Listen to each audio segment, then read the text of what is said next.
¿Qué tal el veroño? ¿Sabéis qué es el veroño? Es como estamos en otoño, pero hace mucho calor, le llamamos el veroño, ¿verdad? Bien.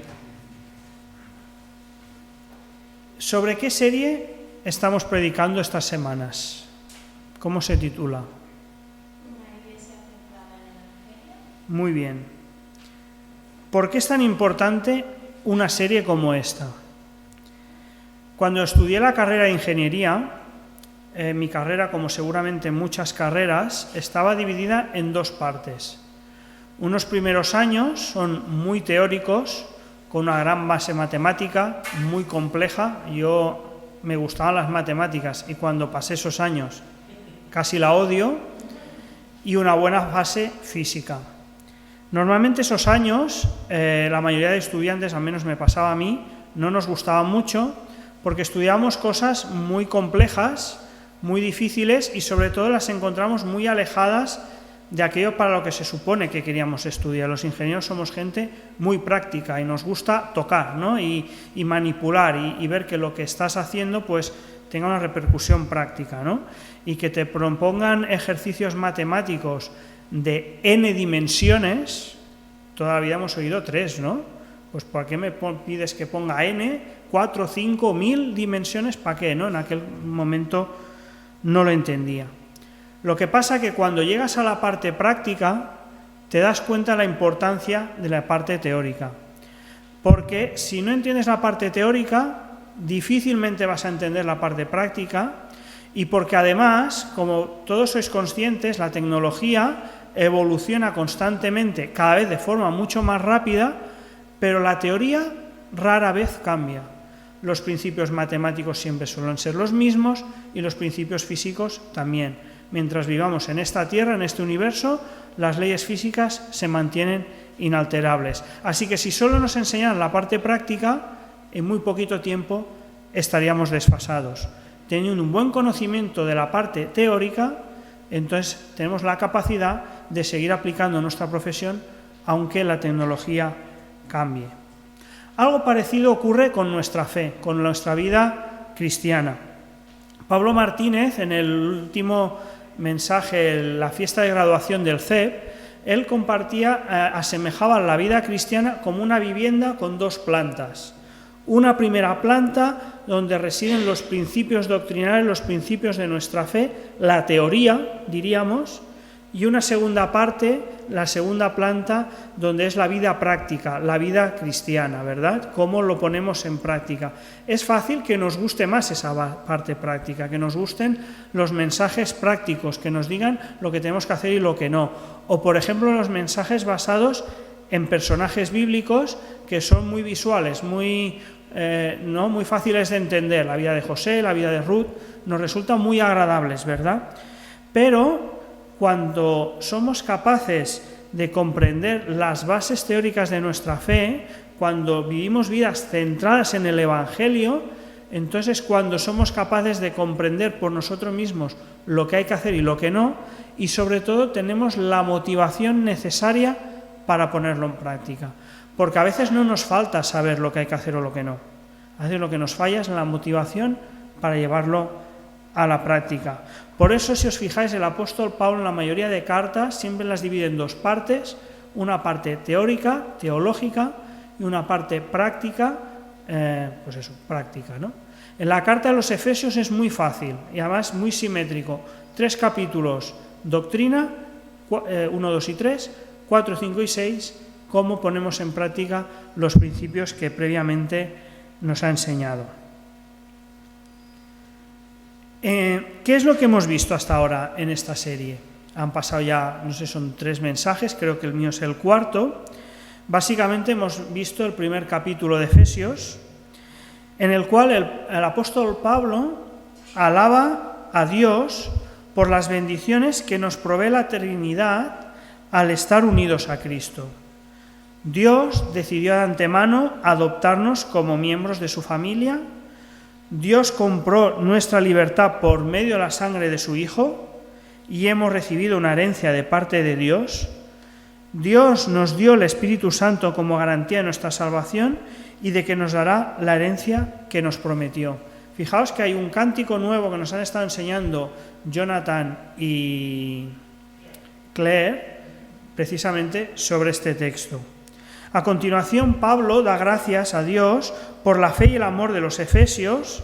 Esto es algo que Ricardo nos animó a hacer también en nuestra iglesia.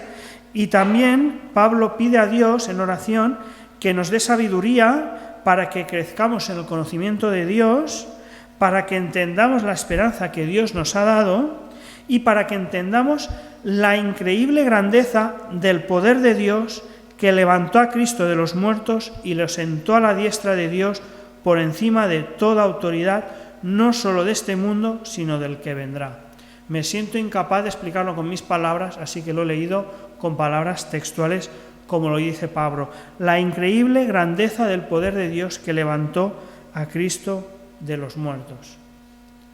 A continuación, Pablo lo que hace es, ha terminado de orar, ha terminado de alabar a Dios, ha terminado de pedir a Dios en oración, y ahora pasa en los capítulos 2 y 3 a describir, a explicar la situación espiritual de aquellos que estamos unidos a Cristo, tanto los efesios como nosotros. Un detalle, no sé si lo conocéis o lo tenéis en mente, es que en la carta a los efesios hay manuscritos que la palabra efesios no aparece en el primer versículo. Está vacío.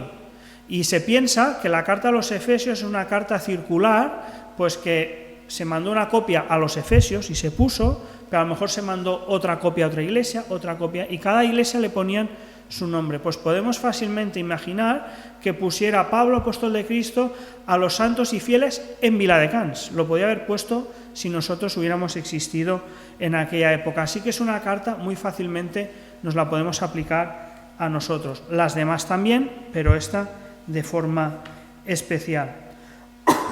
Como ha dicho Jonathan, él ha leído el texto, capítulo 2 de Efesios, versículos del 1 al 10, en una versión bastante cercana a la Reina Valera y que seguro que la habéis podido seguir bien. Yo la voy a leer en otra versión que me parece también comprensible, fácil de comprender y nos puede ayudar más a profundizar en el texto. Dice así: en otro tiempo vosotros estabais muertos en vuestras transgresiones y pecados, en las cuales andabais conforme a los poderes de este mundo. Os conducíais según el que gobierna las tinieblas, según el espíritu que ejerce su poder en los que viven en la desobediencia. En ese tiempo también todos nosotros vivíamos con ellos, como ellos, impulsados por nuestros deseos pecaminosos, siguiendo nuestra propia voluntad y nuestros propios propósitos. Como los demás, éramos por naturaleza objeto de la ira de Dios. Pero Dios, que es rico en misericordia, por su gran amor por nosotros, nos dio vida con Cristo, aun cuando estábamos muertos en pecados. Por gracia habéis sido salvados, y en unión con Cristo Jesús, Dios nos resucitó y nos hizo sentar con Él en las regiones celestiales, para mostrar en los tiempos venideros la incomparable riqueza de su gracia, que por su bondad derramó sobre nosotros en Cristo Jesús. Porque por gracia habéis sido salvados mediante la fe. Esto no procede de vosotros, sino que es el regalo de Dios. No por obras, para que nadie se jacte, porque somos hechura de Dios, creados en Cristo Jesús para buenas obras, las cuales Dios dispuso de antemano a fin de que las pongamos en práctica. Este texto se puede dividir muy fácilmente en dos partes y además le podemos asignar a cada parte un color. Vamos a dividir el texto en dos partes, versículos del 1 al 3, y le vamos a asignar el color negro, porque fijaos de lo que nos habla: muerte, delitos y pecados, corriente de este mundo, diablo, deseos de nuestras pasiones, hijos de ira. Desde luego es un texto Halloween, es un texto que nos habla de muerte tal y como pretenden recordar en los días en los que estamos.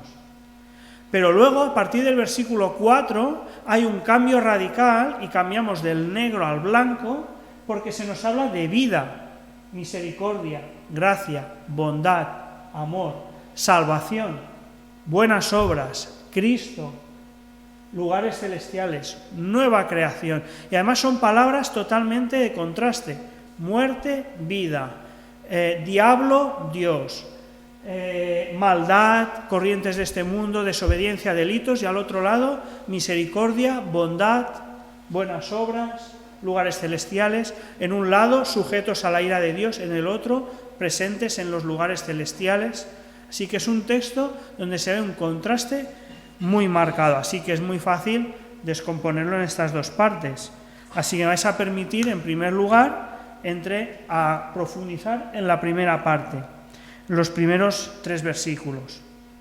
Pablo describe en estos 3 versículos nuestra realidad espiritual antes de conocer a Cristo como muertos en delitos y pecados. No se trata de una muerte metafórica, no es como la parábola del hijo pródigo en la que el padre, cuando estaba su hijo lejos, dice su hijo había muerto, su hijo estaba vivo, estaba lejos pero estaba vivo. Pero aquí se está hablando de una muerte real, no es una muerte física porque nosotros estamos vivos, incluso algunos de vosotros podéis decir yo gozo de muy buena salud, incluso soy joven, pero el texto nos dice que estamos muertos espiritualmente, apartados completamente de Dios. Se trata, por tanto, de una muerte real y espiritual, aunque nuestro cuerpo funcione bien. En los años 90 se puso de moda una serie de películas con el título genérico de Matrix. Es una expresión que hoy en día, quizás las personas mayores no, pero las personas de ciertas generaciones sí que la utilizan. Matrix representa que es un programa informático que tiene a todo el mundo engañado. A todo el mundo le hace creer que está viviendo una vida normal, una vida correcta, una vida real. Las imágenes que se nos dan en esa parte de la película suelen ser grandes ciudades con grandes edificios, grandes rascacielos. Llama la atención que no sea un paisaje natural. Es como diciendo, el hombre es dueño de sí mismo, el mundo se ha hecho el mundo a su medida, el hombre es el que controla al mundo y la humanidad se cree esa situación porque el programa de Matrix los tiene engañados. Pero el protagonista de la película, que es un informático, sospecha que detrás de esa realidad lo que hay es un escaparate, un decorado, y que detrás se esconde una realidad muy distinta. Empieza a investigar y se encuentra con una serie de personas que le ofrecen 2 posibilidades.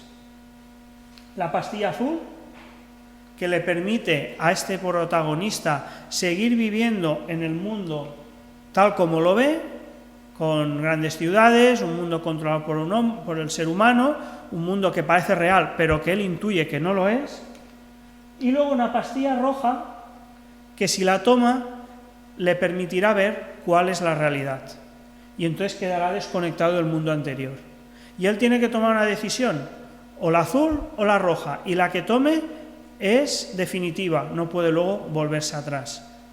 Cuando toma la roja, descubre la realidad, que es un mundo completamente destruido, un mundo completamente destrozado y además controlado por las máquinas, porque resulta que la tecnología ha evolucionado tanto que al final los seres humanos han perdido el control y están ahora sujetos y sometidos a lo que dicen las máquinas. ¿No os sorprende, hermanos, cómo el cine es capaz de representar de una forma futurista, como queráis, pero la realidad es que luego nos encontramos en la Biblia? Es como que el hombre, quizás también porque por mucho que queramos aparcar la Biblia y el cristianismo, tenemos una cultura cristiana y eso luego influye en la cultura y el arte, y plasmamos en películas realidades que luego nos las encontramos en la Biblia. En el fondo, todos los seres humanos sentimos un vacío en nuestra vida. Antes lo hablábamos con la situación de la iglesia perseguida y lo hemos cantado, un mundo sin esperanza, sin luz, un mundo oscuro, ¿verdad? Es decir, aunque no seamos cristianos, somos conscientes de que algo falla en nuestra vida y anhelamos y deseamos una solución. Cuando en el cine nos presentan películas de superhéroes, en realidad aunque el superhéroe sea ficción, sí que muestra una realidad, y es que el ser humano anhela ser salvado de algo. Y entonces anhela buscar un salvador, ¿verdad? Tenemos una gran necesidad de que algo o alguien satisfaga una gran insatisfacción que sentimos en nuestra vida. No sé si era aquí o en otro lugar, se decía que todos en nosotros tenemos un vacío en nuestra vida y que solo Dios lo puede llenar. Pero por desgracia el mundo ofrece 1001 alternativas para intentar apagar esa necesidad, pero que son alternativas falsas. Hace poco se estrenó en Netflix una película sobre Marilyn Monroe. Yo no la he podido ver, no sé hasta qué punto está basada en la vida real de ella, o hay gente que dice que no, que está más bien basada en una novela que se escribió acerca de ella, no lo sé, pero sí que nos hace pensar en ella, ¿no? Y todos, lo menos los que tenemos conciencia, yo no sé la juventud de hoy en día si se ha oído hablar de ella, pero ella era en su época un icono de la cultura popular, y yo creo que por lo menos desde fuera tenía cosas que muchos posiblemente hubiéramos anhelado, ¿verdad? Una gran belleza física, un gran atractivo, una gran fama, un gran poder. Fue una persona que se codeó con gente muy poderosa, entre ellos con los Kennedy, ¿verdad? Pero sin embargo, detrás de eso pasa como Matrix, se escondía una realidad muy triste. Tuvo un origen familiar muy complicado, su familia no se pudo hacer cargo de ella, fue pasando de varias familias de adopción, pero no iba pasando de familia, no sé si fallaba la familia, no sé si fallaba ella. El caso es que acaba bajo la tutela del Estado y a la edad de 16 años muy pronto se casa para huir de la tutela del Estado. Y siempre se casó con hombres bastante más mayores, quizás porque siempre anheló la ausencia de un padre, ¿no?, que nunca tuvo. Y entonces lo buscaba en esos maridos más mayores. En su infancia asistió a la iglesia evangélica porque en su familia hubo gente creyente, pero se convirtió al judaísmo para casarse con uno de sus maridos, que era judío. Posteriormente, Marilyn Monroe se refugió en el psicoanálisis cuando uno de sus matrimonios entró en crisis. Ese fracaso matrimonial le afectó mucho, se refugió en el psicoanálisis. Posteriormente cayó en la adicción a las drogas y las pastillas, que la llevaron a un centro psiquiátrico. Su abuela y su madre habían estado en un hospital psiquiátrico, así que ella tenía terror para acabar ahí, pero por desgracia el psicoanálisis no pudo salvarla. Y voy a decir, hermanos, que porque lo que salva no es la religión cristiana, ni siquiera la religión evangélica, lo que salva es Cristo. Lo digo porque como ella, en su generación hay gran cantidad de gente famosa. Elvis Presley tuvo un pasado cristiano, una infancia cristiana. Toda esta gente tenía un pasado cristiano, como en nuestro país en el pasado mucha gente pues tenía un pasado católico. En Estados Unidos o otros países tenía un trasfondo evangélico protestante, pero que por desgracia no les sirvió de nada porque no llegaron a conocer al Señor personalmente. El mundo también nos ofrece muchas cosas, como por ejemplo el consumismo. El mercado nos ofrece gran cantidad de productos o servicios que prometen hacernos la vida mejor o más cómoda o más fácil, pero por desgracia a veces nos la complican, ¿verdad? Pensemos en el móvil. Hasta en la iglesia usamos ya el WhatsApp, ¿verdad? Y es bueno y es práctico, pero luego nos juntamos y yo recuerdo una vez que estábamos comiendo en el trabajo y estábamos todos con el móvil. Ninguno hablaba con nosotros, ¿no? O las redes sociales, ¿verdad? Pueden ser muy útiles, muy buenas para según qué cosas, pero por desgracia la gente aún se siente aún más sola, ¿verdad? Fijaos la gran cantidad de problemas mentales, emocionales, que está aumentando los suicidios de forma alarmante. Como consecuencia de nuestra desobediencia, únicamente merecíamos la ira de Dios. No podíamos esperar de Dios nada más. La ira de Dios es algo que no gusta y en nuestro tiempo tendemos a rechazar. Incluso en según qué sectores de la Iglesia se prefiere hablar del amor de Dios, de su misericordia, de su bondad, pero de la ira no se quiere ni hablar. Pero el texto, fijaos que habla de las dos cosas, de la ira y de la misericordia. Y en Dios, al leer estos textos, nos damos cuenta que la una nos lleva a la otra. Debemos recordar que nosotros mismos nos airamos cuando nos hieren o cuando vemos una injusticia.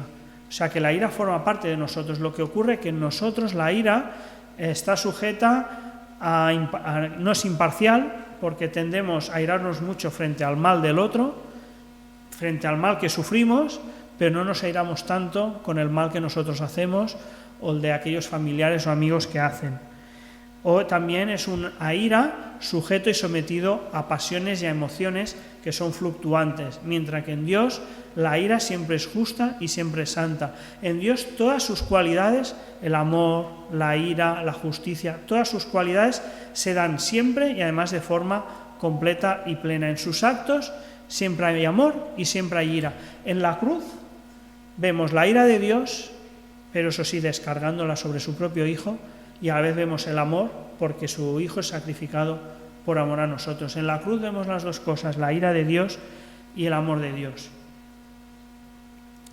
Si leemos en Romanos capítulo 1, versículos 18 al 32, no lo voy a hacer, pero ahí se nos relata una progresión de maldad del ser humano, cómo el hombre en su orgullo, en su prepotencia, cada vez desobedece más a Dios, cada vez se aparta más de Dios, y nos damos cuenta que la ira de Dios ni siquiera lo vemos castigando al hombre, sino que lo que hace Dios es simplemente dejándolo ir, dejando al hombre en su propia maldad, en su propia necedad, y dejarlo ir va dejando al hombre cada vez en una situación cada vez peor, hasta que al final se da una situación completamente degradante. Ahí nos damos cuenta cómo la ira de Dios, mira, ¿sabéis qué? Lo vamos a leer y así nos damos más cuenta.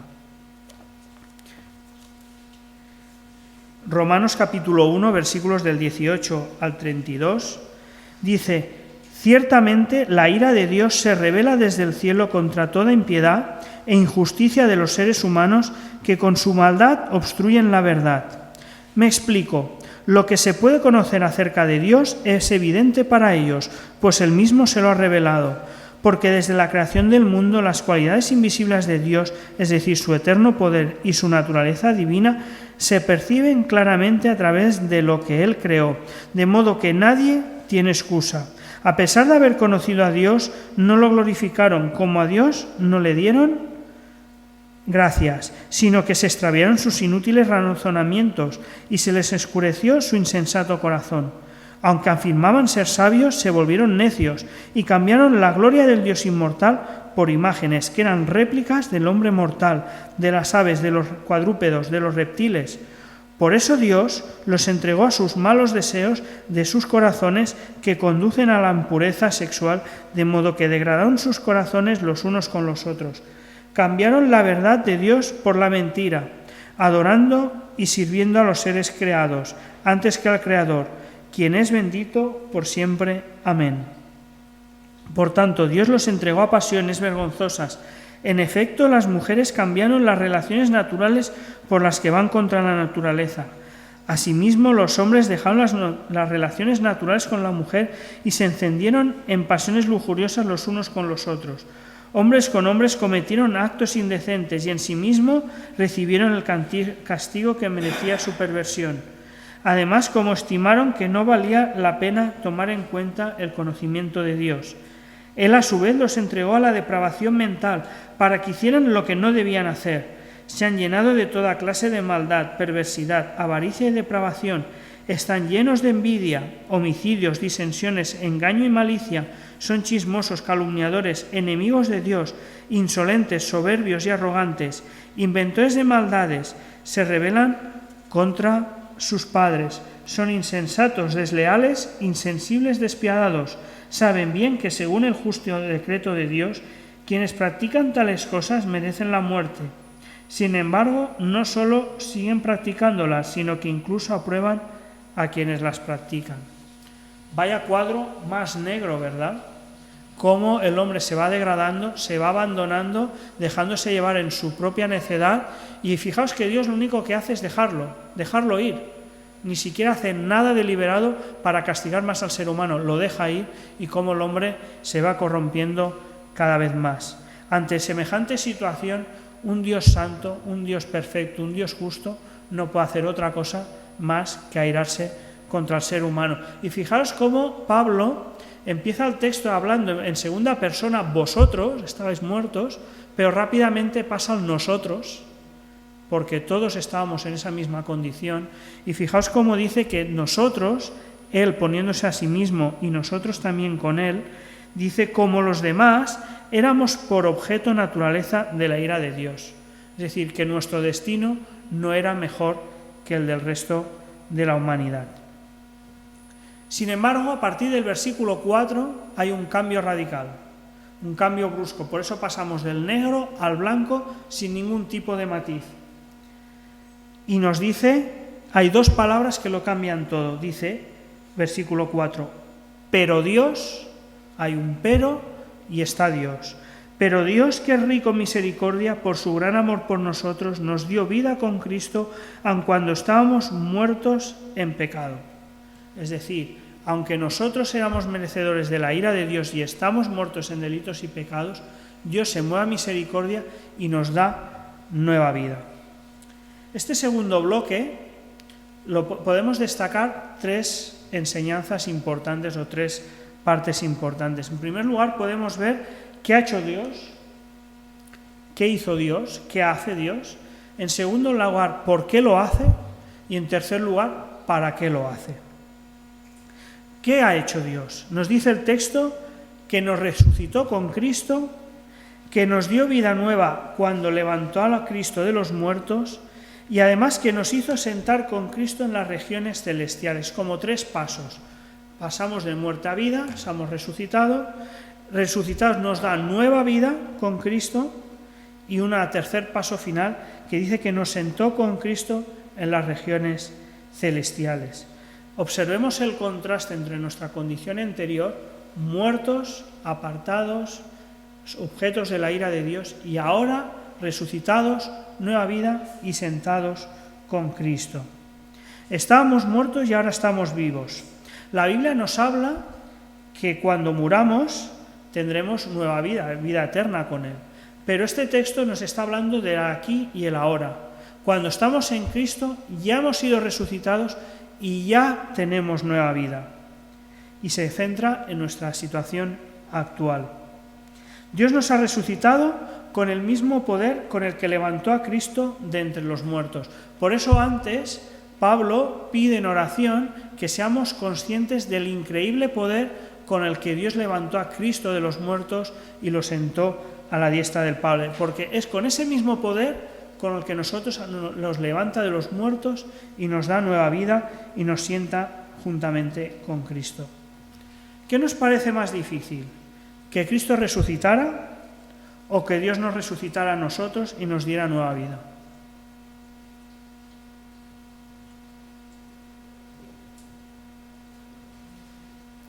Cristo, vamos a pensarlo de forma humana, ¿vale? Después lo hablamos aspecto espiritual. Cristo era un hombre muerto, físicamente muerto.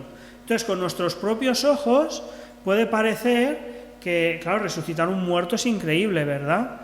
Y antes hablábamos de que si no fuese así, nuestra esperanza sería vana. Pero Cristo resucitó, ¿verdad? Nosotros nos vemos físicamente y vemos que estamos, o sea, alguien se convierte ahora, alguien conoce al Señor ahora y lo vemos igualmente vivo, no ha muerto, no ha resucitado, pero desde el punto de vista espiritual ha pasado de muerte a vida. Nunca seremos plenamente conscientes de la enorme repercusión del pecado en nuestra vida y a lo largo ajeno del universo. Yo me lo imagino. Igual que el universo tiene un equilibrio físico, ¿verdad? Que el universo, gracias a la gravedad, los planetas se mueven de forma organizada, ¿verdad? Imaginaos que esa gravedad desapareciera y que de pronto todos los planetas se movieran de forma totalmente caótica, de forma totalmente sin sentido, ¿verdad? Nosotros, por ejemplo, quizás nuestro planeta sería sin gravedad, se alejaría del Sol. No sé si habéis visto estas películas catastrofistas en las que un simple meteorito se estrella contra la Tierra. Pues imaginaros que los planetas se empiezan a mover a lo loco. Pues yo entiendo que la entrada del pecado en el universo por causa de nuestro pecado ha roto el equilibrio moral del universo. Y Dios le dio al universo un equilibrio, igual que le da un equilibrio físico, también le dio un equilibrio moral. Pues nuestra resurrección es el primer paso para ese nuevo equilibrio moral que Dios le quiere dar a todo el universo, porque al final de lo que habla Pablo es de una nueva creación. Aquí habla de nuestra nueva creación, un nuevo nacimiento, pero después hablará de un nuevo pueblo que es la Iglesia, y en otros textos nos habla de una nueva tierra y de un nuevo cielo. Con Cristo nos resucitó y con Él, además, nos sentó en los lugares celestiales. Esto es algo que a mí también me parece difícil de entender, cómo es que físicamente estamos aquí, pero luego espiritualmente estamos sentados en los lugares celestiales. A mí esta película me lo ayuda a entender un poco. Se trata de las Crónicas de Narnia, seguro que los más jóvenes las conocerán, los más mayores no. Yo debo decir que una película infantil también puede ser muy buena para nosotros. Esta en concreto representa la muerte de Cristo y la resurrección, como el león que representa a Cristo, ¿vale?, derrota al mal. En esta película viene representado por la bruja blanca, ¿verdad? Y estos niños que salen del mundo físico, el mundo de los adultos, a este mundo de Narnia, donde conocen a Cristo, donde conocen el mal, etc., cuando finalmente vencen por medio de Cristo, medio del león, son sentados en tronos y son declarados reyes, ¿no? Y a mí esto luego cuando ellos vuelven al mundo físico, vuelven con más valor, con más confianza, ¿vale?, más seguros de sí mismos. Son niños que están viviendo la Segunda Guerra Mundial, ¿vale? Y entonces, pues, al ir a Narnia les permite, pues, tomar mayor valor, ¿no? Pienso que el hecho de estar sentados en lugares celestiales ahora ya nos ha de hacer pensar que si antes éramos sujetos a la ira de Dios, ahora estamos ya en comunión con Él. Y aunque físicamente estamos aquí, espiritualmente ya podemos gozar de la comunión con Cristo. ¿Verdad que Cristo está en el cielo, pero creemos que está con nosotros en nuestro corazón? Pues también podemos creer que físicamente estamos aquí, pero a la vez estamos espiritualmente sentados juntamente con Cristo.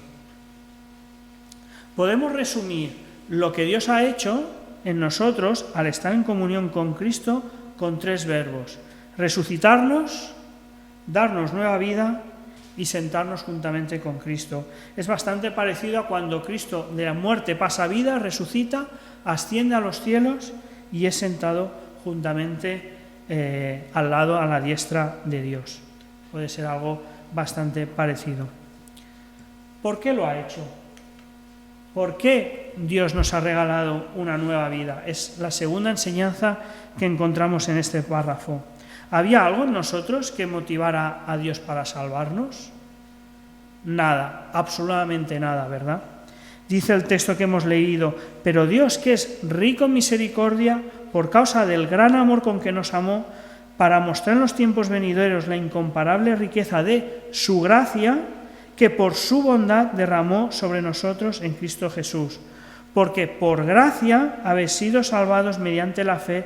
Esto no procede de nosotros, sino que es el regalo de Dios, no por obras, para que nadie se jacte. Aquí se nos destacan hasta 4 cualidades de Dios, y son estas cualidades de Dios las que mueven a Dios a salvarnos. No son nuestras cualidades, sino que son las cualidades o los atributos de Dios. Su misericordia, su gran amor, su incomparable riqueza de su gracia, su bondad, que ambas están relacionadas, ¿no?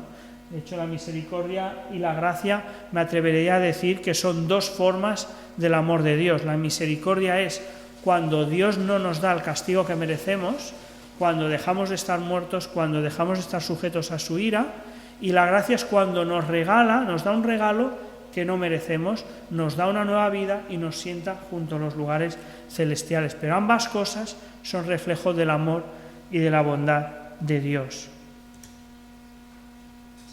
Esto es algo que en la Biblia encontramos muchas veces, ¿verdad? ¿Qué había en el pueblo de Israel para que Dios se fijara? Nada. En varias ocasiones Dios les hace ver que era el pueblo más insignificante que había. ¿Qué había en los apóstoles cuando Dios los llama y los nombra? Eran gente sencilla, humilde, no sabían de nada. Los vemos, algunos de ellos tercos, otros de ellos se les llama con unos apodos muy violentos, ¿verdad? Otro publicano, etc. Y en cambio, Dios los llama a ellos para dejar al mundo en evidencia, ¿no? Como veremos luego, Dios hace esto para mostrar su gracia. Dios se fija en nosotros, que no había nada para el cual fijarse, precisamente para mostrar su gracia. Entonces yo os pregunto, ¿queda algún lugar para la arrogancia, para nuestra jactancia? Ninguna, ¿verdad? En los tiempos de la Iglesia primitiva, cuando esta carta se escribió, la principal razón o fuente de arrogancia era el conflicto racial entre judíos y gentiles.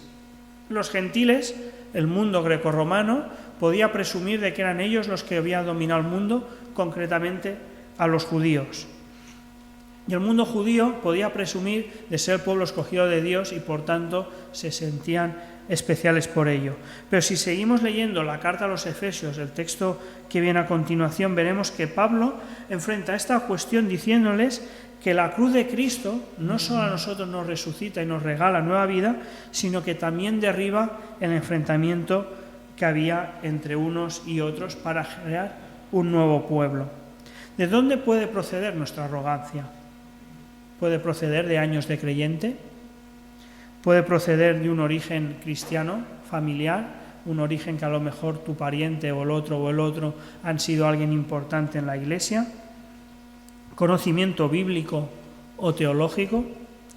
¿O años de ejercer algún ministerio que consideramos importante o popular? El hecho que la gente nos alabe por ese ministerio, cuando resulta que la Biblia también dice que ese ministerio que tenemos también nos lo ha dado por gracia, por tanto debemos de estar agradecidos al Señor. Por tanto, haremos bien en reflexionar y si hay alguna fuente de arrogancia en nuestra vida, volver a centrarnos en el Evangelio y renunciar a toda arrogancia, porque todo lo que tenemos y todo lo que somos viene de Cristo. ¿Y para qué lo ha hecho? ¿Para qué el Señor nos ha regalado una nueva vida? Dice, para mostrar en los tiempos venideros la incomparable riqueza de su gracia, pues somos la obra maestra de Dios. Él nos creó de nuevo en Cristo Jesús, a fin de que hagamos las cosas buenas que preparó para nosotros tiempo atrás. En definitiva, Dios ha actuado así por amor a nosotros y para revelarse, para volver a hacer una nueva creación. Al final, ¿Dios para qué crea todas las cosas? ¿Por qué hizo una creación? Fijaos, una creación que, como dicen varias partes de la Biblia, refleja sus cualidades, refleja su amor, refleja su sabiduría. Es Imaginaros un cuadro, ¿no? ¿Por qué un autor pinta un cuadro? Pues muchas veces se refleja a sí mismo, su arte, ¿no? Su capacidad en ella, ¿no? ¿Os habéis enterado de esto que ha habido gente que ha entrado a un museo y ha ensuciado un cuadro a protestar? Pues nosotros somos como un cuadro ensuciado, una creación ensuciada por nuestro propio pecado. Pues Dios lo que quiere es volver a hacer una nueva creación para reflejarse y mostrarse tal cual es. Fijaos que Pablo empieza su carta alabando a Dios por las bendiciones que recibimos de Él, y ahora Pablo nos está diciendo que Dios nos ha creado de nuevo, nos ha dado una nueva vida para que nuestras vidas le alaben a Él. Por tanto, no somos salvos por obras, pero sí somos salvos para obras. Fijaros que cambia muchísimo. Y como diría David Burr, nadie será salvo sin las obras.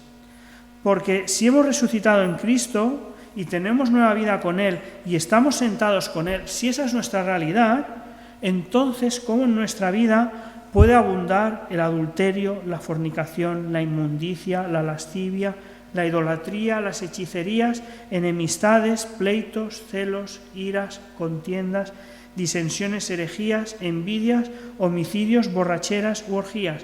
¿Cómo puede abundar esto en nuestra vida si decimos que hemos nacido de nuevo? Si seguimos viviendo como si estuviéramos muertos, algo falla ahí. En cambio, en nuestras vidas, si hemos nacido de nuevo, debe abundar el amor, el gozo, la paz, la paciencia, la benignidad, la bondad, la fe, la mansedumbre y la templanza. Y si no es así, hermanos, debíamos de reflexionar y volver a centrar nuestras vidas en el Evangelio. Por eso esa carta fue escrita precisamente. Luego, a partir del capítulo 4, Pablo exhorta a los efesios a mantener la unidad en la Iglesia, a no... cosas como, por ejemplo, no robar, es decir, a revestirse de nuevo, a cómo han de vivir sus vidas en familia, cómo han de vivir sus vidas laborales, para que esta realidad, esta nueva vida, sea verdaderamente un reflejo, sea una nueva realidad. A partir de aquí, hermanos, os invito a que reflexionemos acerca de lo que Pablo nos ha dicho en su carta a los Efesios en esta mañana. Este texto fue escrito para gente que ya era creyente, para los efesios, a los santos y fieles que están en Éfeso. Por lo tanto, este texto, por eso siempre está diciendo lo que erais antes y lo que sois ahora.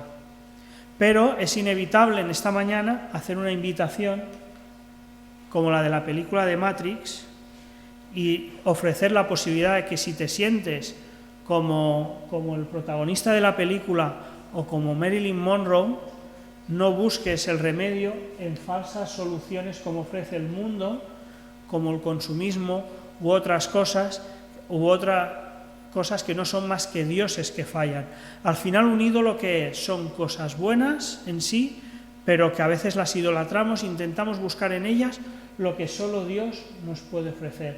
Solo Cristo puede ofrecernos nueva vida. Así que si no has tenido la oportunidad de aceptarlo como tu Salvador, te animo a que lo hagas. Fijaos que el texto dice que tenemos nueva vida por la gracia de Dios, pero dice mediante la fe.